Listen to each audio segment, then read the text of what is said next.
Madame la ministre, Madame, Monsieur les rapporteurs, chers collègues, nos débats sur ce texte seront très suivis ce matin, car l'espoir qu'il porte est immense. Aussi, je souhaite que nous soyons à la hauteur de son enjeu, en devenant les porte-voix d'une mesure de justice tant attendue, l'accès à l'autonomie des adultes handicapés. Aujourd'hui, dans cet hémicycle, nous avons le pouvoir d'améliorer dès demain la vie de milliers de nos concitoyens et concitoyennes. Ce texte, tel qu'il nous a été soumis par le Sénat, permet de ne plus tenir compte des revenus du conjoint dans le calcul de l'allocation adulte handicapé, sans qu'aucun allocataire ne soit perdant. Il s'agit d'un choix de société.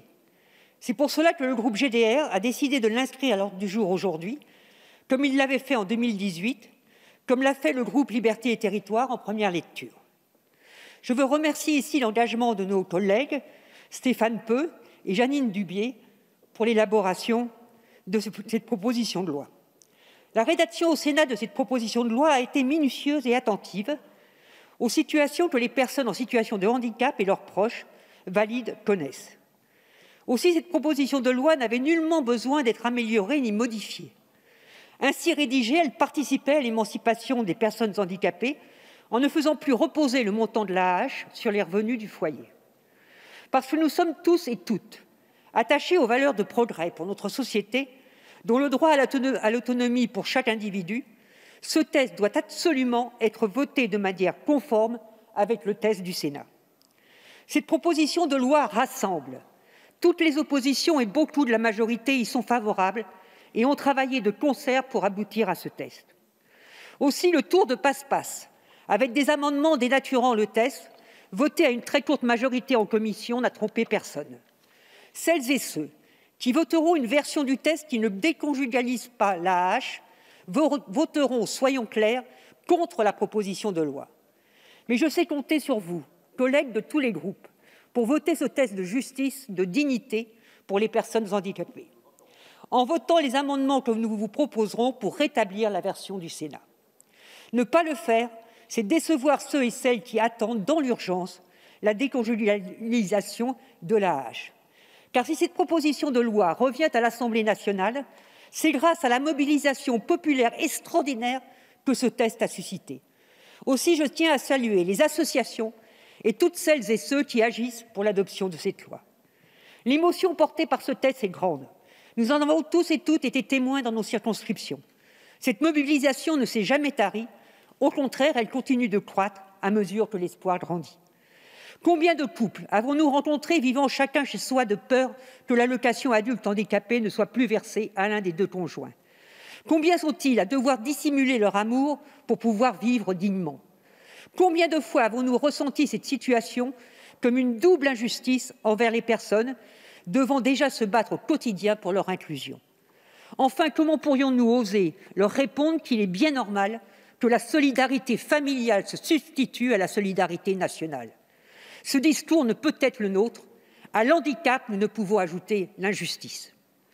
Comment qualifier une société où une femme ou un homme, à cause de son handicap, serait obligé de choisir entre son autonomie financière et son épanouissement personnel? Ce n'est pas la société inclusive que nous voulons défendre et promouvoir. Il est faux de concevoir l'AAH comme un minimum social. Selon une étude de la DARES, seuls 20% des bénéficiaires de l'AAH occupent un emploi. Pour les allocataires ne pouvant durablement travailler, il s'agit bien d'une allocation d'autonomie leur ouvrant le droit à une indépendance financière.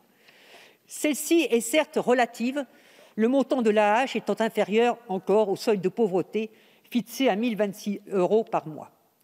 Vivre en couple ne doit pas être synonyme d'une dépendance morale et financière envers son compagnon ou sa compagne. Cette conception rétrograde du couple, notre société l'a combattue et la combat encore, en visant à instaurer l'égalité entre les hommes et les femmes. Penser qu'une femme puisse être considérée comme une personne mineure à l'égard de son compagnon ou de son mari est une vision qui nous apparaît aujourd'hui insupportable. Comment pourrions-nous alors trouver cette situation plus acceptable lorsqu'il s'agit d'une personne handicapée vis-à-vis de son compagnon ou de sa compagne?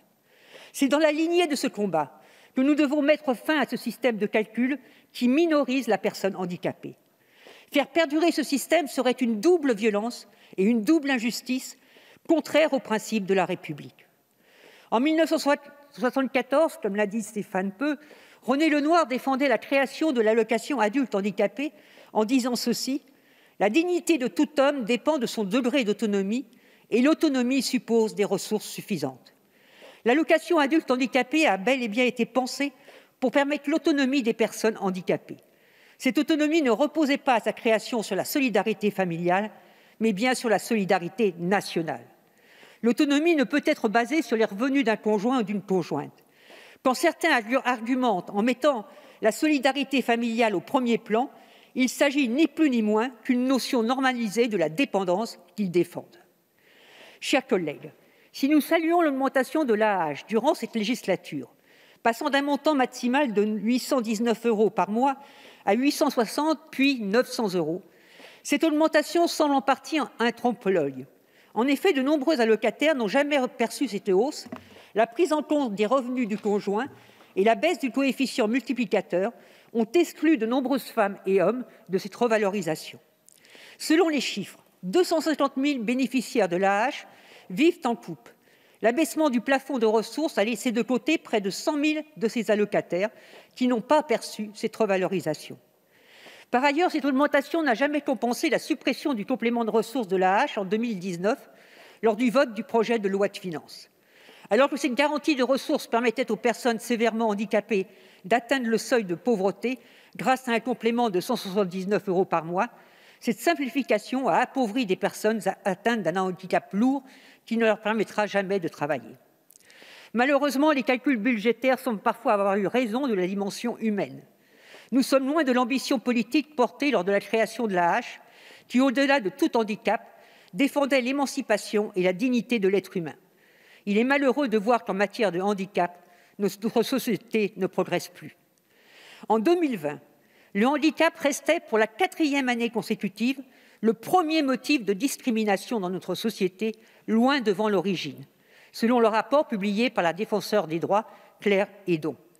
Il y a urgence donc à agir. Notre Parlement a encore tant à faire pour lutter contre les discriminations et les inégalités qui entravent le quotidien des personnes en situation de handicap dans notre pays. Aujourd'hui, nous avons les moyens de remédier à l'une de leurs difficultés. Chers collègues, nous avons deux possibilités. Soit nous votons cette loi de manière conforme avec la version du Sénat, soit nous laissons la version issue de la Commission, qui dénature le texte et qui reporte à très loin la réponse à cette exigence des personnes handicapées, l'autonomie financière. Je vous invite donc une nouvelle fois à voter les amendements rétablissant la version du Sénat que nous présenterons. Le vote conforme ce matin sera un grand moment d'émotion et de joie pour tous ceux et celles qui attendent cette mesure depuis des années. Chers collègues, nous sommes nombreux ici à souvent déplorer que l'initiative parlementaire n'ait pas toute sa place face à l'exécutif et au programme qu'il impose à l'Assemblée nationale. Aujourd'hui, vous pouvez avoir l'initiative si vous le décidez en votre âme et conscience. Vous pouvez aujourd'hui voter pour l'autonomie financière des personnes handicapées. C'est à chacun de faire son choix, mais ce choix restera dans la mémoire de ceux qui se battent pour l'autonomie. Je vous remercie.